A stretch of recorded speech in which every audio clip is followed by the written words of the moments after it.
Welcome back to Off the Crypto Cuff. We're your hosts, Jesse and Jeff, two Mhm. friends having a drink while just talking about crypto and whatever is going on in the news currently. Just ad hoc, kind of off the cuff, as we say. So Mhm. I'm drinking some Basil Hayden smoked version with as an old fashioned. Yeah. Oops, there's the camera. There it is. Bardstown. You love your Bardstown. Decent bottle. It's taken me a little while. Yeah. So cheers. Cheers. All right. So we wanted to get started here. I guess you want to talk about Ethereum a little bit. Is what we were kind of thinking here to start us off. Sure, we can start off there. Okay. So at the last episode, but I've been talking about this for a little while. Is the different chains, how they actually fit in, where they're potentially at with adoption and the adoption cycle. I even mentioned a talk that a developer, Herb Sutter, made about adoption and cycles, especially when things are not, compatible, and why compatibility is extremely important, especially when you're talking about enterprises and making enterprise level of development. So if a enterprise decides to basically make the investment of moving technologies, it's not insignificant because there's, real money being invested in making those changes. Well, Ethereum, has a scaling problem, and we've also discussed, what brings value to a chain, and especially a layer one. And the biggest thing that brings value to it, economically, is use. Yeah. Well, Ethereum's become extraordinarily dependent on layer twos to be able to scale, which leached off a lot of users. So they were able to use these layer twos quickly, made the entire system more, fluid and easier to use. But that left the primary chain very stagnant. And on top of that, a lot of warts started showing up for enterprises that were attempting to build on top of it. And they started to move to other chains. Yeah. So just from the surface, just from me looking from the outside, I could actually see that the chain's on the slow decline. And it just so happens that Charles Hoskinson, actually weighed in on it, and he looked at their development plan, and they're planning on swapping out the EVM with actually a RISC-V ASA underneath. So it's going to be a real, effectively virtual CPU core underneath as the virtual machine provider, which would make it a lot more powerful, potentially quicker. There's a bunch of other changes going to make, infrastructurally on top of that as well. And he went through the whole list and all the technical details. And then he did the analysis of how long it will take him to transition from where the chain itself is today to correcting itself. And his estimate's 5 to 7 years. Yeah. So, but adoption life cycles are 10.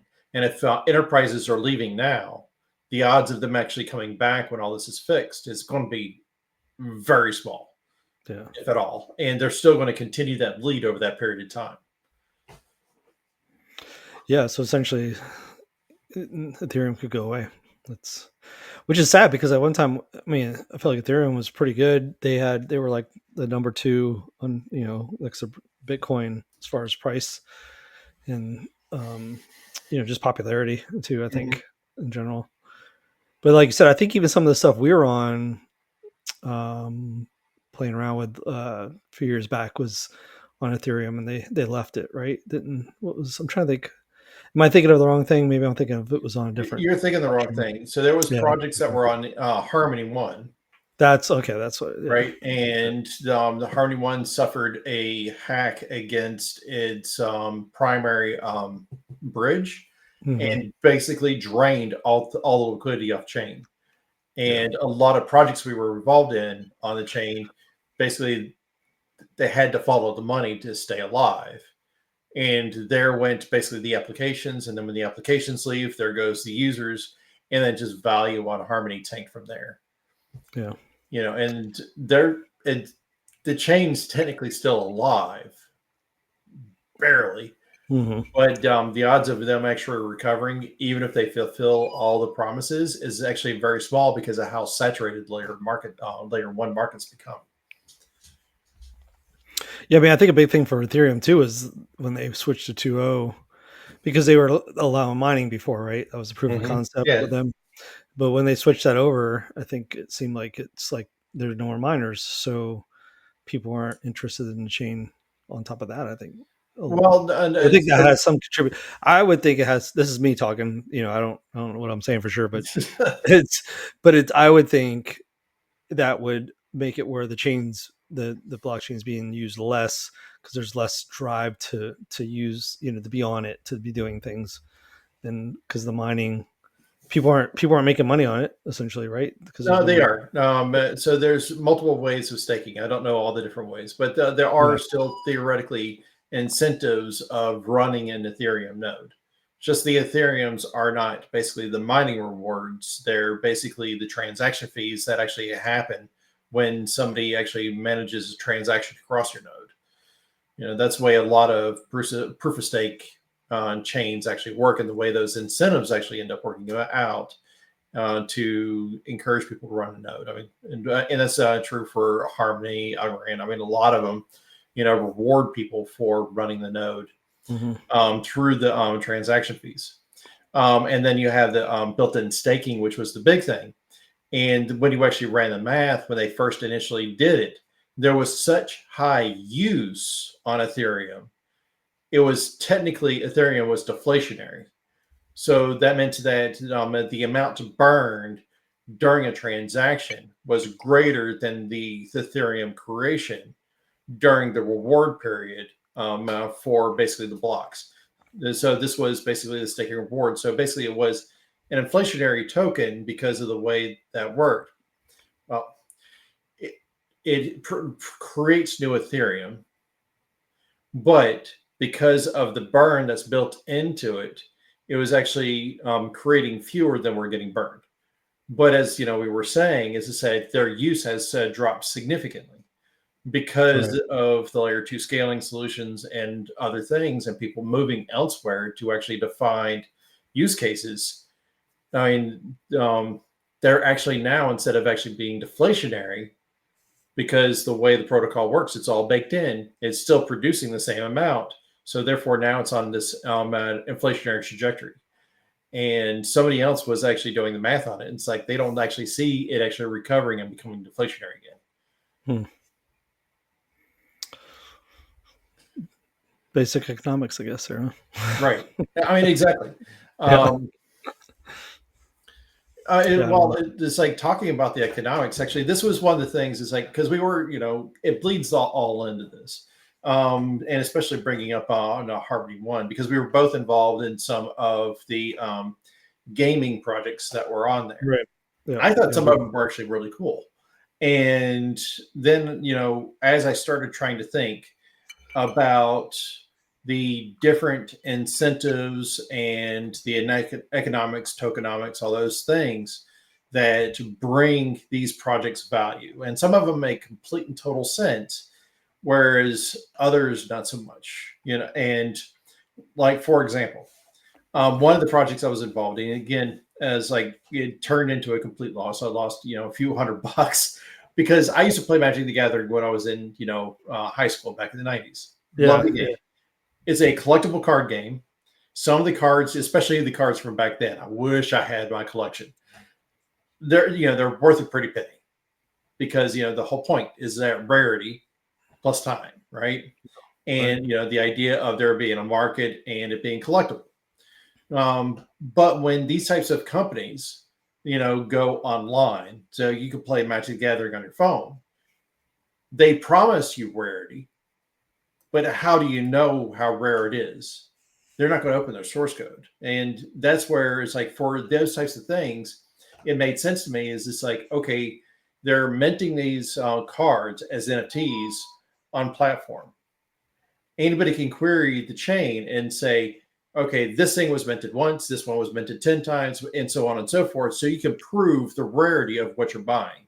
Right. Or when Right. you're actually opening up a booster pack or whatever, you could actually That was the True. whole drive behind NFTs, right? That's what the Right. I was mean, that's the part of the very drive behind NFTs. There's a lot of different use cases. This is one, because NFTs have use cases outside of games.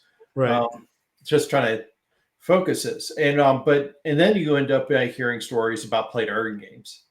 And the incentives there are tilted to where you're incentivized to sell immediately for several reasons.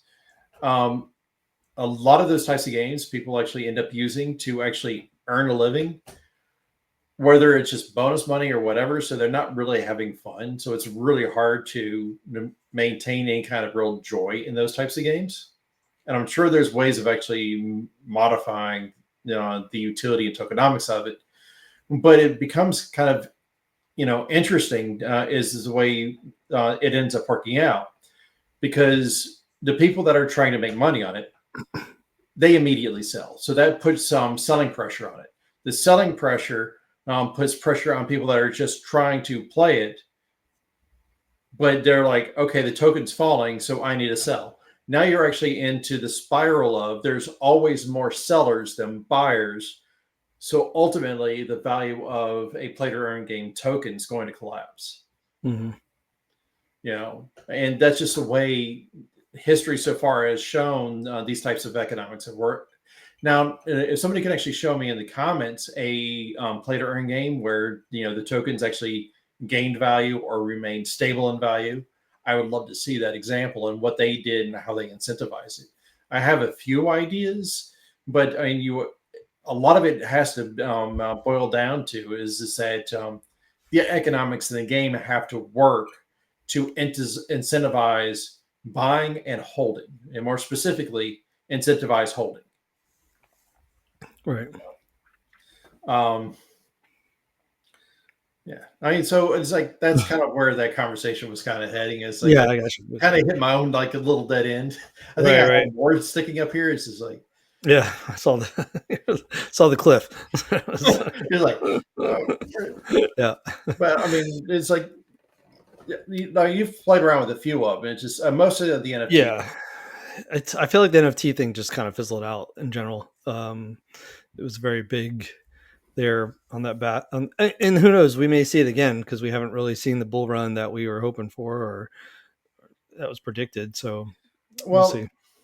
Well, That was and on the tail end of the last big bull run. So so to give an example of where NFTs actually have utility outside of games and where they mhm. actually do have real world utility, and it's a company called TravelX, and they've been integrating with airlines, and they've been selecting different countries, and they just integrated with I think with an airline in the Philippines, and they added effectively 450 million flyers with that last integration. Mhm. So, and again, talking about ease of use, the people that actually are buying airline tickets through this TravelX integration, they have no clue that they're actually using blockchain, Yep. right? That's that's And where yeah. all right, exactly. And that's Mhm. what we keep harping on is just like the user experience and making it unobvious. Yeah, Yeah, it's transparent. It's to them, it's just works behind the scenes. They have no idea right, it's happening. Yeah, but for the airline, it's more secure because they know 100% that's their ticket, right? It's not. right. It's very, very, very difficult to be fraud to make some sort of fraud. And what's actually really cool about the TravelX and what they're actually doing, and the biggest selling point is it opens up a resale market for airline tickets. Okay, I see what you're saying. Oh, that's a good point. Maybe that's the reason why like the airlines don't allow you to transfer tickets and stuff like that because they have no way of like kind of securing that. Like there's no trust in that. You know. Well, the trust is hard, and Mhm. also the other part of it is the economics incentive, because the way NFTs work, I mean, this is across blockchains. Is if you're just like trying to support a on-chain artist that's actually doing digital art, Mhm. they can actually put a um,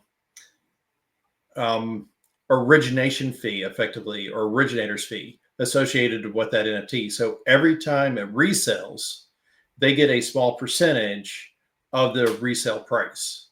Oh, so it's sort of a what do they call that when music? It's like a oh man, there's a name for it. I can't think of it, but basically, it's like they're getting like you said, a percentage Right. of And the it's the same thing for the airline thing. So that means that it incentivizes the airlines to allow the resales. yeah, it's like a royalty. That's what I was trying to think Royalty, of. yeah. Yeah, yeah, yeah. Interesting. I mean, and the other thing is that it also turns the other way. Is like if a flight gets canceled or anything like that, or the airline needs the ticket back, then there's a really clear line of a buyback program. Hmm. So basically, it streamlines a lot of headaches around ticketing, around seating, around all these things. And this is done through NFTs. Yeah, I mean, it really boils down to security to me. Mhm. Like that's the bottom line with a lot of this stuff. Is like we've become there, it's become to the point where we can't trust anything because we don't know what's true or not. And it's interesting to me because this seems to be an answer, essentially, crypto in general, for that security aspect that we need to be able to have that trust between any transactions or anything really, right? Mhm. Tickets. And with AI stepping in now, it makes it even harder to trust stuff. So essentially, I always think like the AI and crypto is hand to hand, essentially, right? Because it's like if that's the only way people are going to really learn how to trust anything, because they're worried that AI has created something, somebody's created it with AI to make them believe it's true, but maybe it's not with whatever is happening. And but you can trust it because it's on the blockchain and it's secure. So And that's actually a good point because you actually yeah, you were remind me. laughing at me as I was saying. I was trying to figure out. Okay, so Well, it was well, it wasn't. It was like, oh, that was I something think else I wanted to talk about. yeah, Yeah, it was that light bulb. yeah, Um, well, because this came up on Timcast IRL because they were talking about AI and trust. This whole thing, and it's going to get to the certain point where you're going to be hearing news, and it's like, what was the originator of that news? He's like, you do, it's like you used to be like, I know that news anchor, but is it really that news anchor, or yeah, is it his likeness? You know, and we're going to end up in this world. And we also kind of talked about the dystopian future, and it's hmm really going to bifurcate. It's really going to be is like you're going at a certain point, people are going to have to decide: are they going to continue to live in the digital age with AI? But that means that they're going to have to buy in to some dystopianness.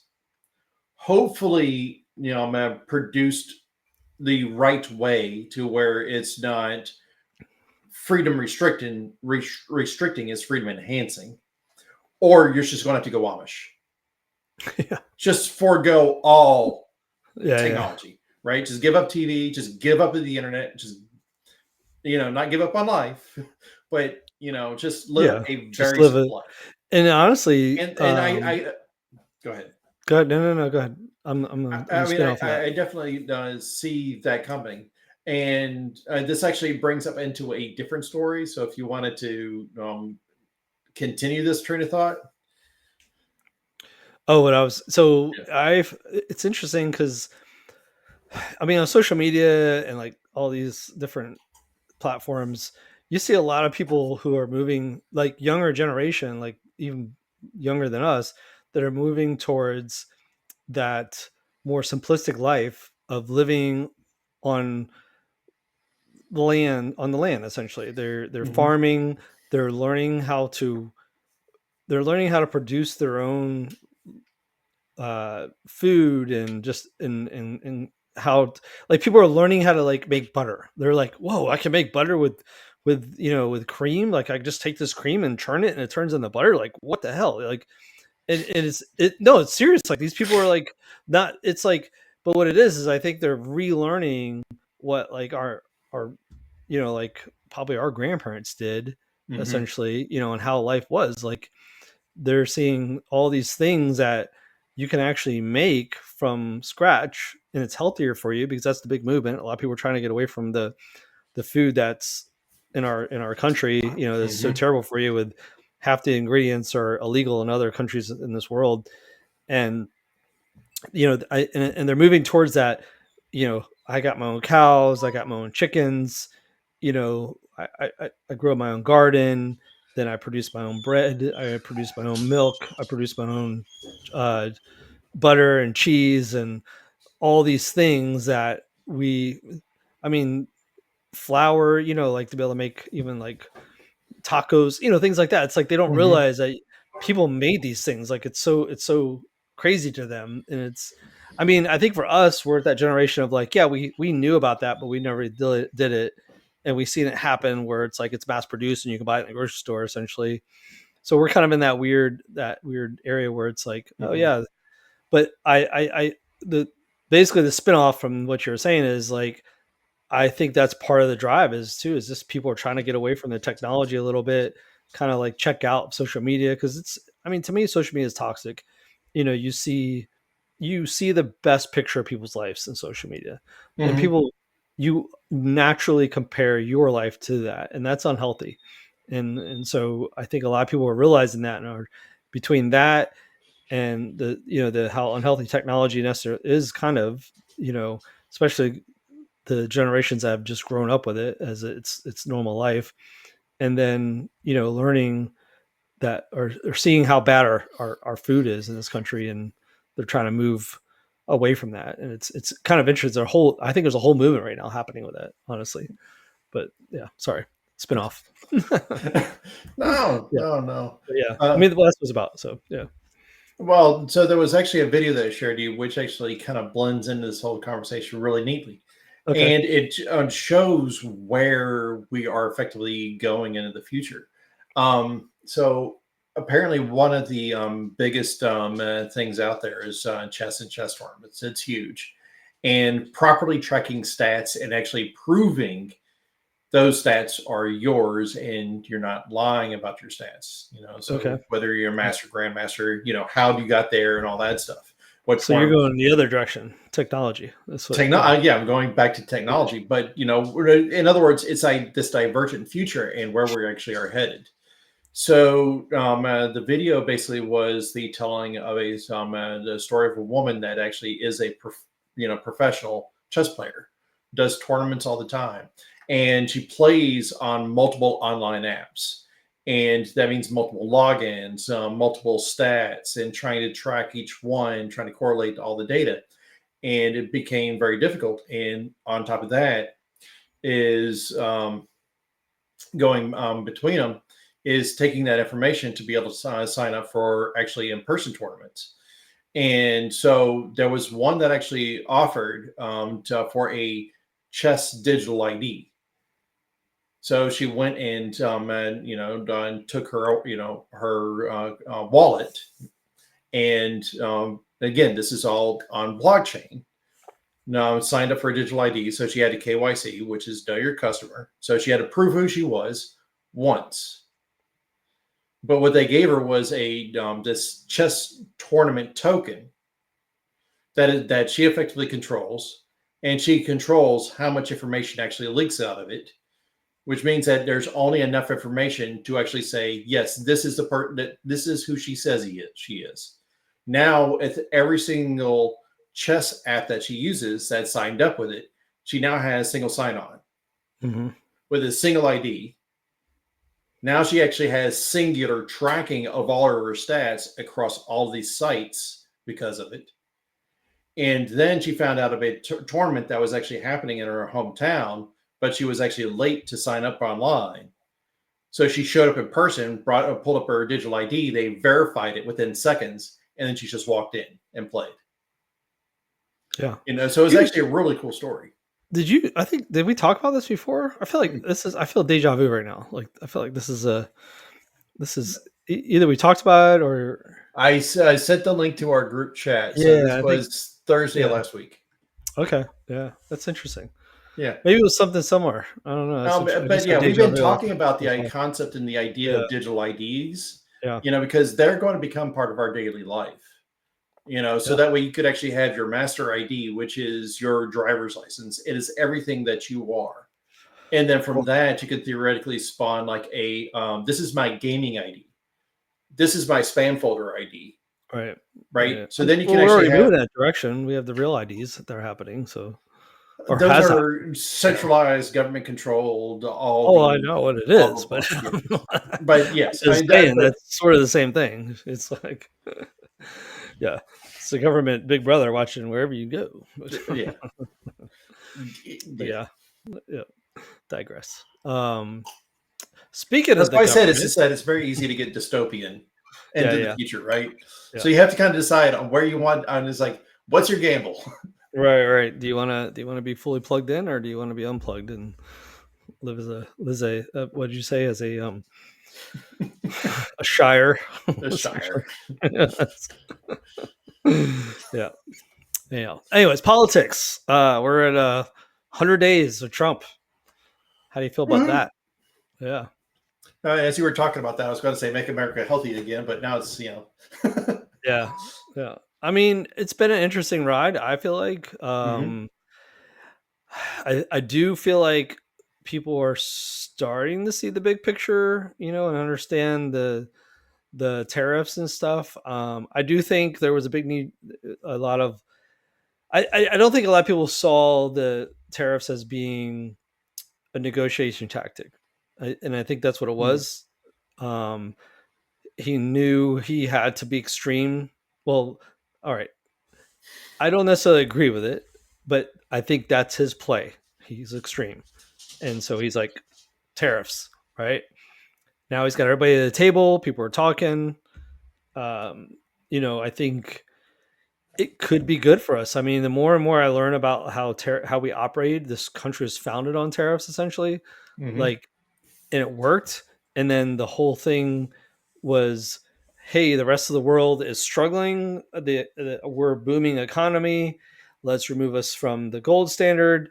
Let's allow countries to have zero tariffs for a while, and import anything they want to this country for free. Make all the money off of us, and then it helps their economy. But the problem was we never flipped the switch back, and hmm that's what I think a lot of people don't realize is like, and I think it's just because we're just so used to it. Like, it's just like that's what we've known. This is life. This is how it is. So I think a lot of people are just struggling with that. If like that we once were this way, but they forgot to flip the switch back in our direction, so then that way it doesn't kill our economy, and it's slowly draining our economy. And if we continue down this road, we're just going to continue increasing taxes and draining our people. And I don't think a lot of people understand that. So the money's got to come from somewhere. It keeps leaving this country, so it's going to come from us. And that's, to me, is how you eventually get into, now we are a third world country. hmm That's worst case, but I think if we continue down the road we've been continuing, and I think Trump sees that, and I think that it's we need to implement tariffs to kind of even that playing field back out and bring our economy back. Um, I believe that. I think it's smart. I think the big picture. Now ultimately, I don't believe. I think it's going to be a slow roll. I think that's where we're kind of heading now, because I hear that he's like, even in the car market, for example. I think they're coming up with a plan how to ease the tariffs on vehicles, because it's gonna increase the price of vehicles tremendously. But it's bringing industrialization back to this country. There are already, from what I understand, there's already businesses coming back to the U.S. to build here. hmm Instead of everything being outside. I mean, it's a business. Like, they looked at it and looked on paper like, hey, if we build stuff in this country, it's going to cost us this much. But if we build stuff outside this country, it's this much, and it's way cheaper because it costs zero to bring it into this country, because labor is way cheaper out here, because these hmm countries, we're poorer, so labor is less. It's I think, but I, I don't know. I just think it's interesting. That's all. And Yeah. I see the big picture, and that's what I keep trying to say is there's a big picture. See the big picture. It's we discussed this a little bit. understand the history. I know we have, yeah, and I just Yeah. on repeat, because of the fact that it's like I feel like there's still people out there who just don't get it necessarily, and Oh, I wholeheartedly agree. It's just like, short term vision. That's the way I see yeah, about it. Well, I'm more of a long term. it's just like, yeah. How did we, because how many people are alive today that can remember a time without income taxes, Nobody. right? And but it's just What like, and year? that was, and then 1913 is when well, was it? 1913 was when the law passed. It was around somewhere between 1919, 1920 something, when Yeah. all the laws actually went into effect. Right. And because that was the IRS, Federal Reserve, all that got enacted in 1913, and it took some time for all that to happen. Obviously. Yeah. And, Yeah. and then when income taxes started, it was basically 1% on the 1%, and then it slowly graduated, Yeah. a little pun, to basically everybody over time. It's just like the same thing with road taxes. It's like road taxes. This started on, well, these big trucks that are tearing up the roads. We needed to make sure they're taxed to make sure that we can repair the roads. And then it went from just the trucks and the companies that were tearing up the roads to everybody getting taxed. Yeah. I mean, so it's just like, so that it's a You typical open the progression. gate. Exactly. It's progression. You open the Right. gate. It's give a mile You know, or give an inch. They take a mile. That's right. And for me, is just like, and again, is like, I like Rand Paul, but he is completely and totally wrong on this. Is just like, when you actually think about tariffs, right? Because we actually have a border. Part of that border is waterways. Part of that border is landmass, Mexico. And if you just like, let's take a look at it myopically. So we're taking basically the singular point of view, but just take a look at the waterways. So we actually have, the amount of ocean that the United States own, right? It's our sovereign territory. So when these people come in, we have to have guarantees of being able to protect them, once they enter our waterways. That's done through the Coast Guard. mm-hmm. One simple way of actually paying for the Coast Guard and protecting those waterways is through tariffs, through an import tax, because that takes the burden completely off of the people of the country. Now, does that raise the price of the good? Yes, but again, I've said this before. It's not inflation, just because prices rise. Yeah. Prices can rise for many reasons. Inflation's one of the reasons, Yes. and taxes is another. Oh man, I wish I could find the video. I think I dropped the video in, but he explained inflation and tariffs so simplistically, Mm-hmm. but made it very understandable to anybody. Mm-hmm. I wish I could find it real quick, but it was just interesting because he basically said the same thing. It's like tariffs are not inflation. Inflation is completely different. There's deflationary, there's inflation, and then there's tariffs. It's two separate things. Basically, the way I understood it is he was like he literally took two. I wish I could find something that's two of the same things, but basically like you have two pens, they're exactly the same. This pen comes from like let's say Japan, and this pen comes from the US. This pen is probably going to cost the same as this pen in the US because this pen has tariffs on it. Mm-hmm. Something like that. It was like, or actually, the pen in the US was cheaper or something. It was, I can't explain. I'm not real good at that. But when he said it and did it, I was like, it was like that moment of like, oh, okay. You kind of understand it. Like bulb came on. Mm-hmm. But, and yeah. people still need to have patience, even with being able to see the plan and seeing the negotiations that are happening and the reduction of tariffs to where we can actually export. People still need to have patience. Yeah, it's not going to happen overnight. Because there was a lot of infrastructure that's been ignored in this country, and part of that infrastructure is power. Yeah, our grid is extraordinarily weak. You try to bring in large factories and other things, you're going to be putting a big burden on the power infrastructure. So that means we need more power plants. The government needs to open up actually and start considering strongly building nuclear power. There's been a lot of advancements in nuclear power, making it safer, making it more efficient, even making them smaller. Well, I mean, they run around ships with nuclear power. Like, yes, it's just like there's been so many advancements on it. It's just, we need to start building the infrastructure. And so you're actually talking, between the power enhancements we need, to building factories, 2, 3, 4, 5, 6 years. So basically, this overall plan that Trump has is going to extend beyond him.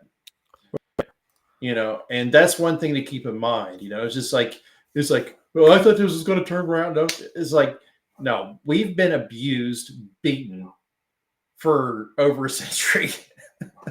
That's just it. We've been beaten. We've been abused. We've been taken advantage of for so long. Mm-hmm. And we were meant to do that. That was the thing. It's like, I don't think a lot of people think it was intentional. It's just the time has come where we need to bring it back. Mm-hmm. It was only supposed to be a temporary situation. It wasn't supposed to be this permanent thing.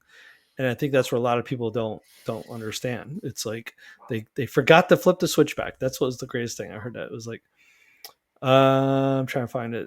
I'm not seeing it right off the cuff here. You like that? Huh? Yeah.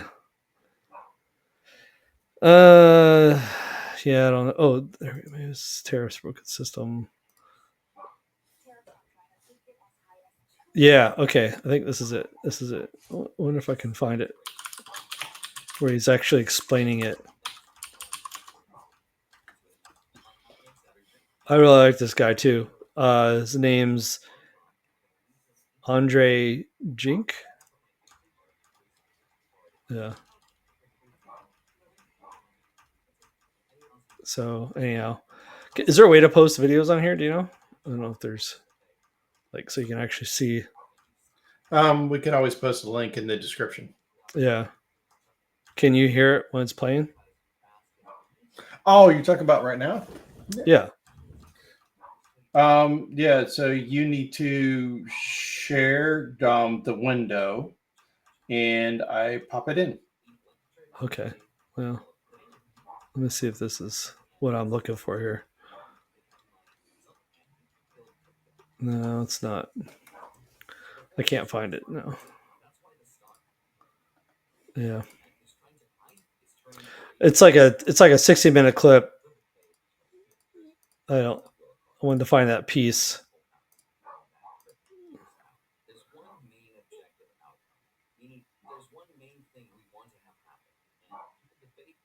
All right. Well, whatever. Check him out. We can drop his we'll drop his channel down below. But he explains things very well. He talks about some other stuff too.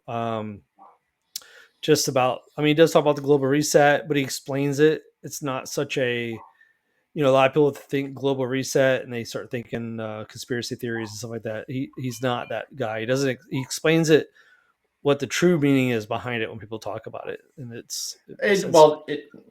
I would say it depends on who's saying the words, because it was Klaus Schwab or the World Economic Forum.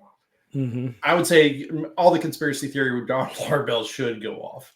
Right. Now we are living through a type of reset. It just depends on whose vision is it. Yeah, exactly.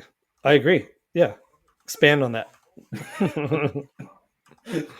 And I'll look for this while you do that. Oh God, no! It's like I could leave the tinfoil hat out of this episode. Yeah. Well, I know, but there's. So give me like two different ones. Like, you said there's a vision of reset. Like, what's?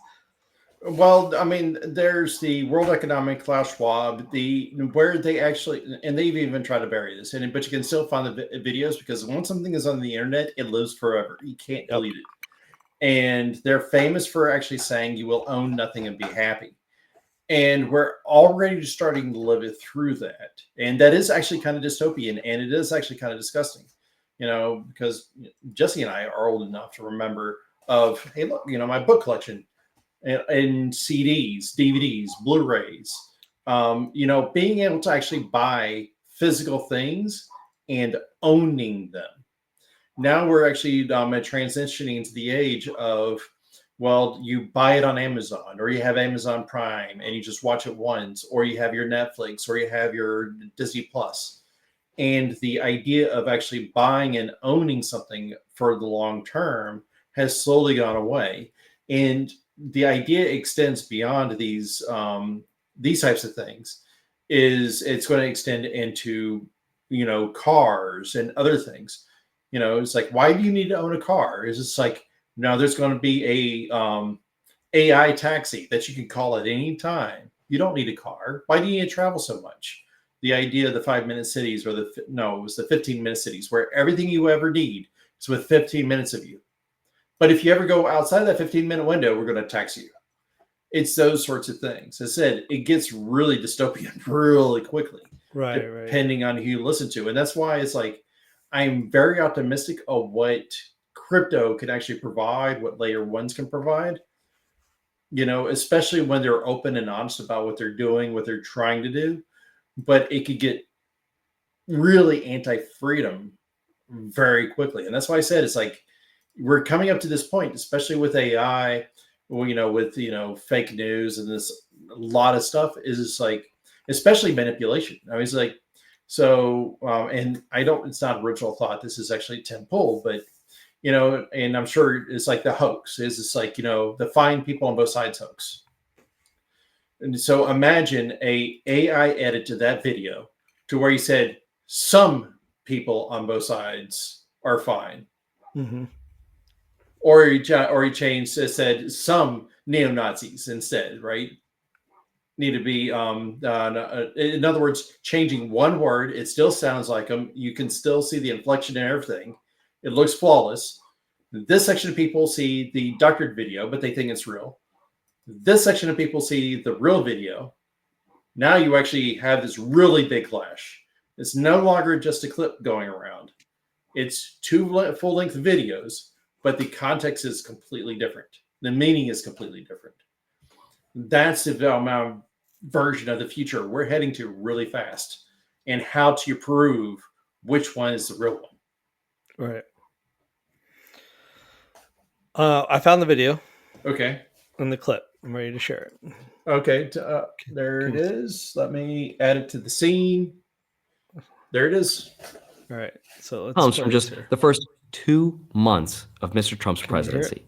So the question is, why did everyone get all of this so wrong? And here's where most people got it wrong, especially when it comes to inflation, and Howard Lutnick explained this perfectly. Imagine 2 bottles of water. One is made in the US, and the other one is from Fiji, and they both cost $1. Now, if the US slaps a 20% tariff on the Fiji bottle, it now costs $1. But the US bottle is still $1. That's not inflation.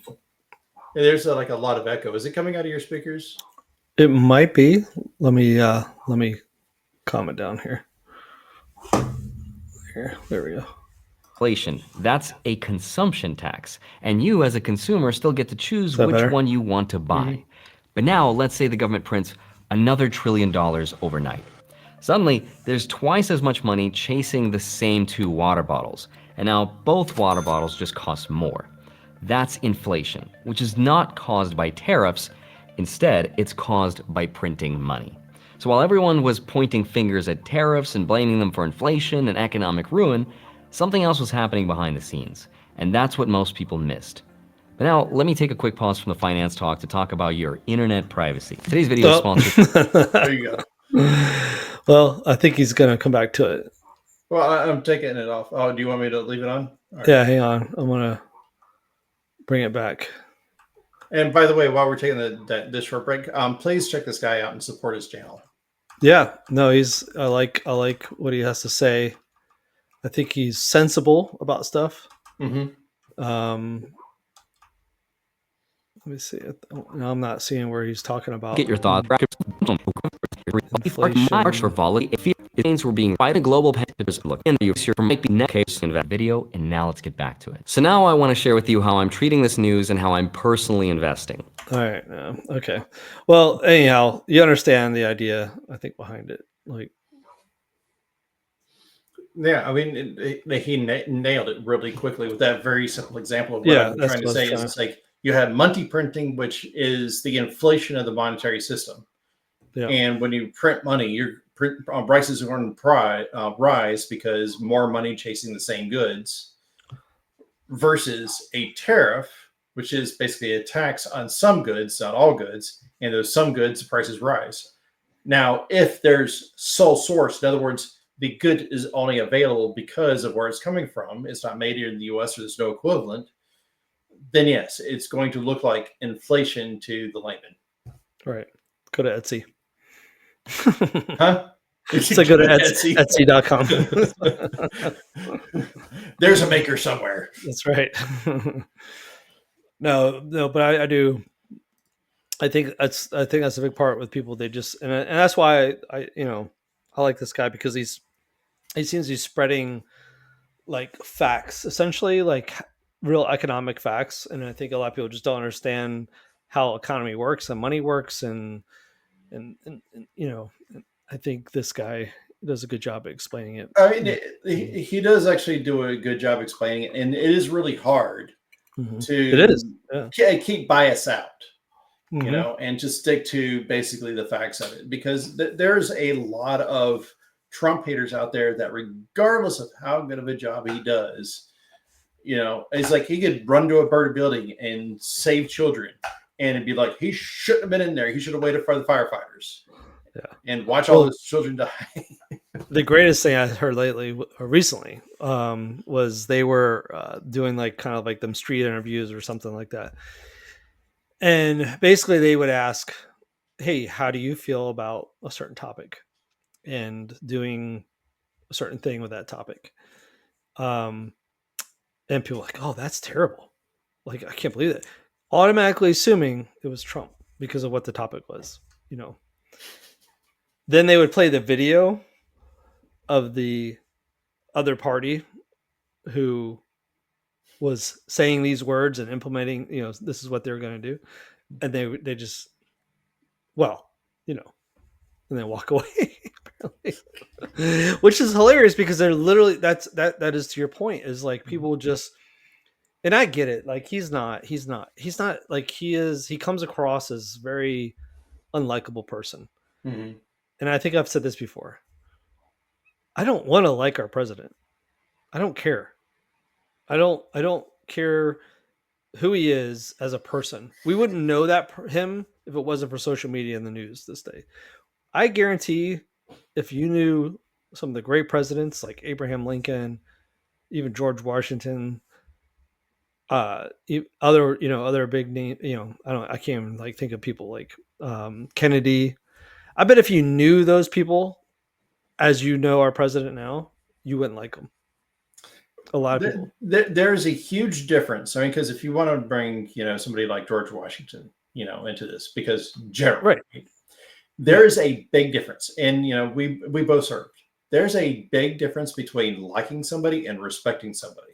Exactly. You can't follow somebody you don't respect. Exactly. But you don't have to like them to respect them. That's right. 100%. And that's what he's doing. He's leading from the front. Yeah. And you don't like them, not you, but the you and the euphemous you. What you think other countries like them, but they respect them, and that's why we're seeing what we see, and that's why I don't think a lot of people understand is that other countries respect him because they're almost fearful of him, essentially, and that's essentially that creates respect. Yes. I'm not 100% believer in fear creates respect, but there is a certain level of that. And, but the thing is, he is a respectful person. So I don't think it's 100% fear. I think it's fear as in he stands behind what he says he's going to do. And we haven't had a president that has done that in a long time, that says, I'm doing this, and then does it. Most people say, I'm doing this, and then they never do it. And so it shows weakness. And I think that's the fear, essentially, is that when they fear that when he's saying something, it's going to happen. And that's, so they try to, and but also at the same time, that builds respect, because now it's like, wow, I respect this guy because he says he does what he says he's going to do, And I think that we've lost that a little bit, and the facades that other people have created, and just to get into the position to really help themselves, in a lot of ways. We've, don't get me wrong. I think he's self-righteous. but I also think he's self-righteous in like, hey, I'm going to do this because it's going to better my party and my people and me, but it's also going to better the country and put us where we used to be, essentially. And that's when he says bring back America. I think that's what he's trying to say. But Mm-hmm. I don't know. Again, not a Trumper, but I like. There's certain aspects that I really like that he. I like respect. I like, Mm-hmm. and I think he's been very transparent, which also builds respect. And I think that's why you're seeing a lot of the other party actually kind of lean in his favor because he's not doing anything that he's not saying he's going to do or even ran on. He's doing everything he ran on. He's doing everything he said he would do. And that's what Yeah, we're not used to seeing that. I think that's what a lot of people have a hard time with. and things take time, especially they take time Exactly. to do right, because there's some things it's like you only have one shot at it, Yeah. and people are like mad. It's just like, oh my god, we were promised the Epstein list, we were promised people arrest, we were promised there were. It's like I don't think people realize the gravity of that list and who's potentially on it and the crimes that overall go around, what's going on. And especially it's just like when you take a look at, the team that was put together is the uh Cash Patel hires Dan Bongino. Dan Bongino has had one of the largest YouTube/podcast platforms on the planet. Mm-hmm. He was making millions of dollars for that platform. Do you suspect that somebody with his tenacity is going to give up millions of dollars a year for a government salary to sit us on his hands and let all these people slide? Right. It's like, no. I mean, the guy's intelligent. He knows what he's going to do. And he's going to be very methodical and make sure that he has every single T crossed and every I dotted. He's not going to let a small slip up be the reason why it doesn't stick. Right. Which takes time. And he's had 4 years to think about it. Honestly, like that was probably the greatest thing. It's like he had 4 years of plan. Mm-hmm. I mean, big. Okay, so we're both done here, I think. But Yeah. final thing here, and I think this is a huge milestone, and even his 100 days is the Putin ordered a 3-day ceasefire for Ukraine. Mm-hmm. I mean, that's huge. That Mm-hmm. I mean, he literally said, "I'm going to come in and stop this war," and I know that's not stopping it. It's a ceasefire, but it's the first step. And like you said, it takes time. It definitely does. Well, in the grand scheme of things, and again, bringing history back into this, I love doing yeah. it. But I love history especially because it's like history repeats itself, and just it also makes you understand where we're headed. And so sorry, we're still technically at war with North Korea. It just is a prolonged ceasefire. Yep, 100%. I know. I mean, it's like you're talking about a 1970s war. Yep. Is still technically in effect. It's like we're still at war with North Korea. It's just a ceasefire. So it's just like, again, it's like everything that's going on, it's at least it is a ceasefire because that means that people stop dying. Exactly. And that's what his whole thing was. It's like, why would I want to try to guarantee Ukraine winning? How about we get people to stop dying first, and they'll figure out the rest. Yes. The rest of it. Yeah. Isn't saving human life the more important thing? Yeah, and I mean the fact that he continued to fight for this to stop, even after what the Ukraine president did, coming here and kind of putting Trump on the spot the way he did in front of the press. I don't know if you remember seeing that, but it just shows you kind of who the character. He's like, you know what? Screw that guy. it's about the people. You know, he continues to push for them. You know, essentially, it's for them. It's for, I mean, it's for us. It's for him. You know, don't get me wrong, but ultimately, that the people in that country are going to reap the benefit of it. You know, so it's, I don't know. I think that says something. But so my final thought for tonight. All right. So till next time. Until next time, please like, share, subscribe, and comment down below with your thoughts. All right. Have a good one. Good night.